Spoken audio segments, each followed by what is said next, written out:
வணக்கம் and welcome back to faith pure YouTube channel. நீங்க நலமா இருக்கிறீங்களா? நான் இங்க நலமா இருக்கிறேன். இன்னைக்கு நம்ம பார்க்கக்கூடியது முக்கியமான ஒரு விஷயம் தாங்க. நம்ம உணவை எவ்வாறு புரிந்து கொள்கிறோம், உணவை எவ்வாறு நாம் பகிர்ந்து கொள்கிறோம், அதாவது சாப்பிட்றோம் அப்படின்ற ஒரு விஷயத்தை தான் நம்ம இன்னைக்கு பார்க்க போறோம். தமிழகத்தில் நாம் சொல்லக்கூடிய தமிழ் இலக்கியத்தில் பார்க்கக்கூடிய 3 முக்கியமான கடிகள் பத்தி நாம் அறிவோம். அதாவது மா, பிலா, வாழை அப்படின்ற 3 விஷயம்.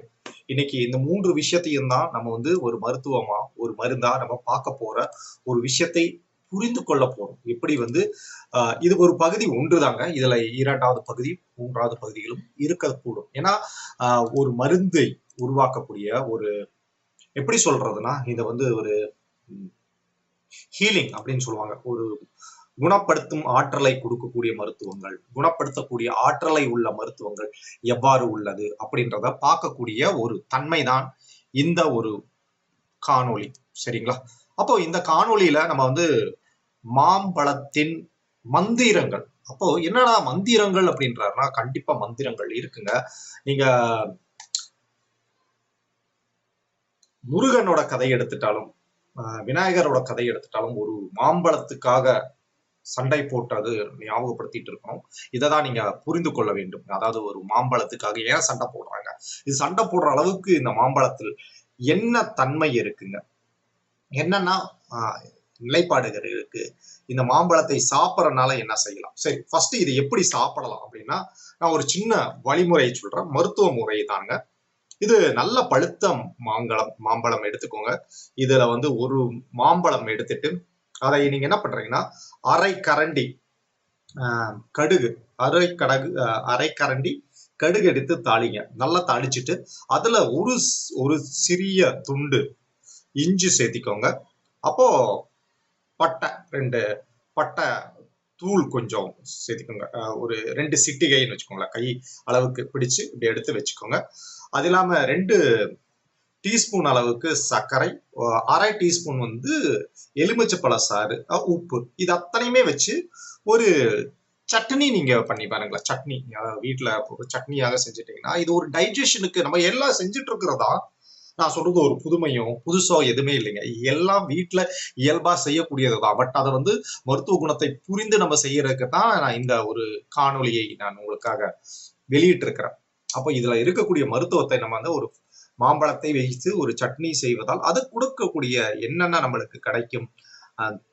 நீங்க பாத்தீங்கன்னா நிறைய இடத்துல மாமரம் சிவனோட இதா இருக்கணும். அப்போ அது மாம்பழத்துக்கு நம்ம பார்த்திருக்கோம். இது மா இலைக்கு என்ன ஒரு இதுன்னு பாத்தீங்கன்னா, மா இலையை நம்ம நிறைய பொங்கல் அன்னைக்கெல்லாம் நீங்க பாத்தீங்கன்னா மா இலையை வைப்பாங்க. பொங்கலுக்கு முன்னாடி மா இலையை வீட்டுல வைத்து வைக்கிறத நம்ம பார்த்திருப்போம். மா இலை ஏன் வைக்கிறாங்க அப்படின்றது அதனோட ஒரு மருத்துவ குணத்தையும் அதுல இருக்கக்கூடிய தன்மையும் நம்ம புரிஞ்சுக்கிறதுல இன்னைக்கு என்னன்னா, நம்ம வாழ்க்கையில் செய்யக்கூடிய ஒரு முக்கியமான விஷயங்கள் மருத்துவத்தில் உள்ள விஷயத்தை மறந்து இன்னைக்கு மருத்துவம் இல்லாத ஒரு விஷயத்துக்குள்ளார நம்ம புகுந்திருக்கிறோம். அதனால வரக்கூடிய பிரச்சனைகள் என்னன்னா, அந்த காலத்துல நம்ம முப்பாட்டர்கள் செய்த ஒவ்வொரு விஷயத்திலையும் ஒவ்வொரு நன்மைகளும் இருந்தது. அது அத்தனையுமே நான் என்ன போயிட்டோம், அதெல்லாம் பழமை புதுமையை நோக்கி நம்ம போறோம் அப்படின்னு சொல்லிட்டு அதுல இருக்கக்கூடிய மகத்துவமும் தன்மைகளும் அதுல இருக்கக்கூடிய ஒரு ஆற்றலையும் நம்ம இழந்திருக்கிறோம். அதனால வரக்கூடிய பிரச்சனைகள் ஏகப்பட்ட ஆயிருக்குது. அதை புரிஞ்சுக்கிட்டோம்னா இதில் இருக்கக்கூடிய ஒரு மர்மங்களை நீங்க எடுத்துக்கலாம். சரி, ஓகே, நம்ம மறுபடியும் ஒரு மா இலையை வைத்து எப்படி பண்ணலாம் அப்படின்னு பாத்தீங்கன்னா, மா இலையை நல்லா இலசான மா இலை எடுத்துக்கோங்க. நல்லா இலசான மா இலை எடுத்துட்டு ஒரு 10 மாதிரி, அதாவது ஒரு 10 மாதிரி நீங்க செஞ்சுட்டீங்கன்னு வச்சுக்கோங்க. நல்லா அரைச்சு மைய அரைச்சு ஒரு 10 மாதிரி, அதாவது நீங்க நல்லா அரைச்சு மைய அரைச்சு 10 மாதிரி பண்ணிட்டு அதுல பாத்தீங்கன்னா ஒரு தயிர் இருக்குங்களா, ஒரு அரை டேபிள் ஸ்பூன் அளவுக்கு, அரை டேபிள் ஸ்பூன் அளவுக்கு நம்ம அந்த 10 எடுத்து ஒரு கிளாஸ் தயிர்ல கலந்துக்கணும். அதுவும் எருமை தயிர் ரொம்ப நல்லதுங்க இதுக்கு. கலந்து 2 முறை சாப்பிட்டு பாருங்க. அது குடிச்சு பாருங்க. நீங்க அதே மாதிரி காலையில எந்திரிச்ச உடனே ஒரு உடலுக்கு தேவையான சூடு குறையணும், சூடு இருக்கக்கூடாது, எனக்கு ரிலீஃபா இருக்கணும், நல்ல ஒரு எனர்ஜியா இருக்கணும், இதை நீங்க செய்தீங்கன்னா எருமை தயிர் ரொம்ப நல்லதுங்க. அது உங்களுக்கு மருத்துவமா நான் சொல்லும்போது புரிஞ்சுக்கலைங்க. இதை நான் வந்து ஒரு இயல்பாக ஒரு பொதுமக்களுக்கு போய் சேர வேண்டிய ஒரு கருத்தா தான் நான் சொல்லியிருக்கிறேன். இதை சாப்பிட்டு பாருங்க. இதுல நீங்க உங்களுக்கு புரிஞ்சுக்கலாம். இது போல நம்ம பல மருத்துவத்தை, பல மருத்துவ குணத்தை இப்போ இன்னைக்கு இருக்கக்கூடிய பன்னீர் ரோஜா அப்படின்னு சொல்லக்கூடிய ரோஜாவில் இருக்கக்கூடிய மருத்துவமா இருக்கட்டும், அப்போ நம்ம வெந்தயமா இருக்கட்டும்ங்க, அதுல இருக்கக்கூடிய தன்மைகள் இல்ல என்று தக்காளி, நான் தக்காளின்னு பேசும்போது இன்னைக்கு தக்காளியை நான் பார்த்தேன்னு வச்சுக்கோங்களேன், பிளாஸ்டிக் தக்காளி மாதிரி இருக்குங்க. ஒண்ணும் இல்ல, பழைய காலத்துல தக்காளி எடுத்து இப்படி கையில பிழிஞ்சீங்கன்னு வச்சுக்கோங்க, அப்படி நசுங்கி சாறு சாரா வந்துடும். இன்னைக்கு தக்காளி எடுத்து பிழிஞ்சா கூட வேக வச்சாலும் வேக மாட்டேங்குதுங்க. அப்ப நம்ம எதை நோக்கி போயிட்டு இருக்கோம், எதை சாப்பிட்டுட்டு இருக்கிறோம் அப்படின்ற ஒரு உணர ஆரம்பிச்சிட்டீங்கனாலே புரிஞ்சுக்கலாம். அதனாலதான் இந்த வார்த்தைகளை சொல்றேன். அப்ப தக்காளி வந்து நாம் எப்போதுமே கடையில் வாங்கும்போது இந்த மாதிரி தக்காளி வாங்குங்க. அதை கையில் எடுத்து பிழிஞ்சா நசக்கிற தக்காளியா வாங்குங்க. அது ரொம்ப நல்லது, உடலுக்கும் நல்லது, ஆரோக்கியத்துக்கும் நல்லது, நம் பிள்ளைகளுக்கும் நல்லது. காசு மட்டும், அதாவது இன்னைக்கு பார்த்தா நிறைய வகுப்புகள், பணம் சம்பாதிப்பதற்கு எப்படி வழி, பணம் சம்பாதிக்கிறதுக்கு 1000 வழி இருக்குங்க.